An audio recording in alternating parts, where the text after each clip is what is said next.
Adi etxean zaudetenak asko oporraldia presatzen arituko zaretelako ziurrenik, eta tarteka izaten da erreserba edo hegaldiekin sorpresaren bat, bazuen eskubidei eta erreklamazioei buruz gehiago jakiteko gure abokatuari eskatu diogu etor dadin. Biba Leire Alberdi. Kaixo, Leire. Arratsaldeon. Arratsaldeon. Bai. Leire, oporraldia ostalaritzen goi mailako edo goi denboraldia izaten da. Kontsumitzaileen elkarteetan ere izaten da? Bai. Erreklamazioak gora egiten dute oporraldi garaian, ohiko izaten da. Eta, bueno, lanean. Lanean. Ohiko egoera bat, oporrak prestatu, hegaldiak hartu, hotelak erreserbatu, baina ez ustekoak izaten dira. Ez dakit, gainkostuak, kantzelazioak, kontsumitzaileek eskubideak badituzte horrelakoetan. Bai, eta eskubideak nahiko zehaztuak gaina.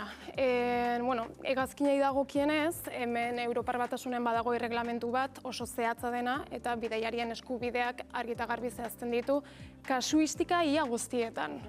Hau da, bertan bera geratu bada, atzerapenak balin badaude, overbookina balin badago, zehazten du erreglamentu honek.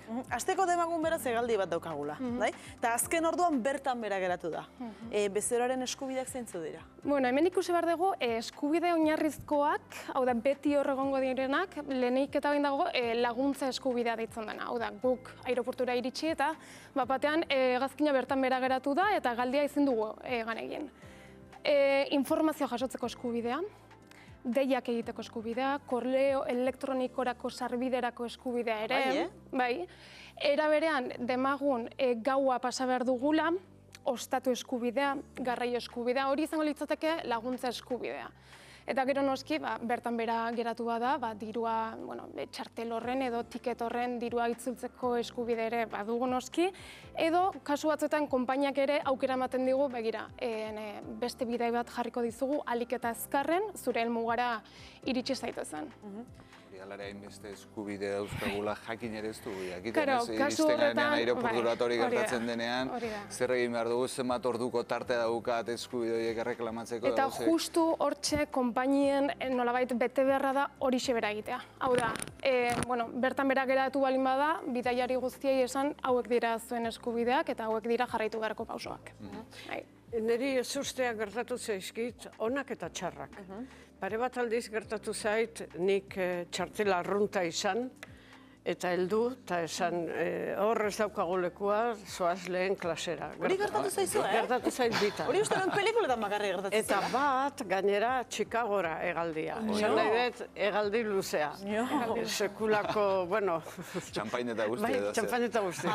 Bai, Eta hori gero ezin da erreklamatu, hori gero, ezta? Batzutan mereziden lekuan. Baina txarra ere gertatu izan zait, Madriltik honea hegaldi bat bertan bera gelditu, azken hegaldia, eta orduan eman ziguten hegaldia urrengo goizerako lehenengoa. Eta nik esan nien, nik urrengo goizian lana neukala irratian eta itzuli behar nuela, baina enitun konbetzitu. Baina nire atzetik zetorren eskagazte bat, eta ura eskontzen zan biharamunean beran. Eta hori, iruditu zitzaien... Importantea. Orduan, nola bera eta ondarbila hurbil xamar dauden taksi bat jarri ziguten. Begira, bueno, bale. Eta goizeko 3:00 edo heldu ginen etxera, pentsatzen den neska eskonduko zala, agilan bidean iritzia. Euskalo. Baki guza aitzaki erabili. Urrengorako aitzakiari erabiliko dugu. Leire, azken astetan Hormuzeko pasabidea itxita egon dela, ez dela, erregaien prezioak gora egin dute, horrek hegaldiak garestitzea, ekarri du. Behin bidaiako tiketa erosita, ondoren garestitu daiteke? Hemen argi utzi behar da, kontratu guztietan hitzartutako hori unilateralki ezin da aldatu. Hau da, prezio bat ordaindu badugu txartel batengatik, hau da, aerolineak izan diogu, batean prezio hori igo. Behin ordainduta baldin badago gainera, ezin da igo. Finkotasun printzipio bat badago. Zer pasada hemen, eta gainera Kontsumo Ministeritza aztertzen ari da, aerolinea konkretu batek errekarguak jarri ditu, edo beste askok hegaldiak bertan bera utzi dituzte erregaia dela eta, ez dietelako konpentsatzen bidai hori egitea kostu horregatik. Beraz hor ikusi behar da, ea klausula abusiboak aplikatu diren ala ez, era berean ere, bertan behera utzi dituzten bideietan, ea konpentsaziorik dagoen ala ez, oda ezinbesteko egoera bat bezala kontsideratu da hormuzko gatazka. Eta hor dago ez da kontua, esate baterako matxuloren bat baldin badu hegazkinak, hori nahita nahiezko edo derrigorrezko arazo bat da? Hemen garbi utzi behar da, ezinbesteko egoera bat izan behar du ustekabekoa, lekuz kanpokoa eta kanpoko elementu batek sortu duena. Beraz, adibide konkretuena ez, kontroladorean greba. Hau da, aeroportuko langileena da, eta beraz, aerolinak horrez du eskumenik, ez du esku hartzerik, hau da izan du kontrolatu. Hori ezinbesteko egoera bat kontsideratu ahal izango litzateke. Ez da berdina, aerolinearen langileak greban jartza balien badira. Hori konpainiak berak aurre ikusi dezaketan nolabait moldatu edo konponbideak eman. Beraz, hori da pentsatu beharreko, hau da, zeni dagokio hemen esku hartzea edo kontrola. Reserba bat egin nahi dugunean, arretan nun jarri behar dugu? Arreta jarri behar dugu, lehenik eta behin, hasieran eman beharko edo zehazten den prezioa bukaerakoaren berdina izan behar du.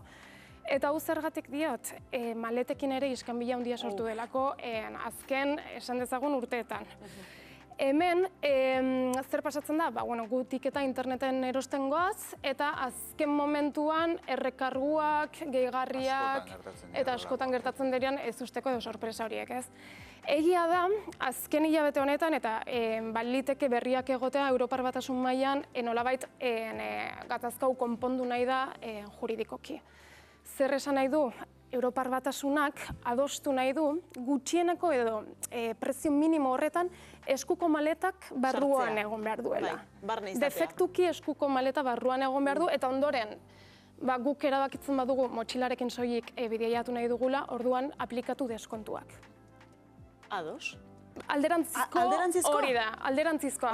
Irabazten aterako gara? Ikusiko dugu. Honek azkenean prozesu bat eman behar dugu parlamentuan, eta badakigu hau mantxo joango dela, baina hori horrela izango balitz, aurrera pauso bat izango da, ez? Ze orain arte motxila txiki batekin bidaiatu beharko genuke tarifa merkena ordainduz.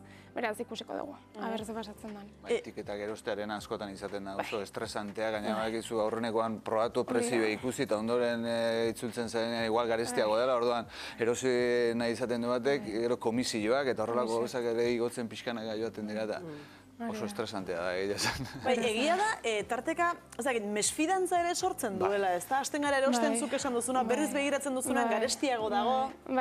Hor komeni da, adibidez ordenagailu aldatzea edo beste bilatzaile batekin ikustea. Azkenean, kontuan hartu behar dugu ere, gure historiala beti erregistratuz doala interneten. Beraz, hori ere guk jakin behar dugu nolabaiteko terkimailuak erabiltzen prezioak ez ditzazen gora igo. Aldez aurretik alderantziz ere gertatzen da.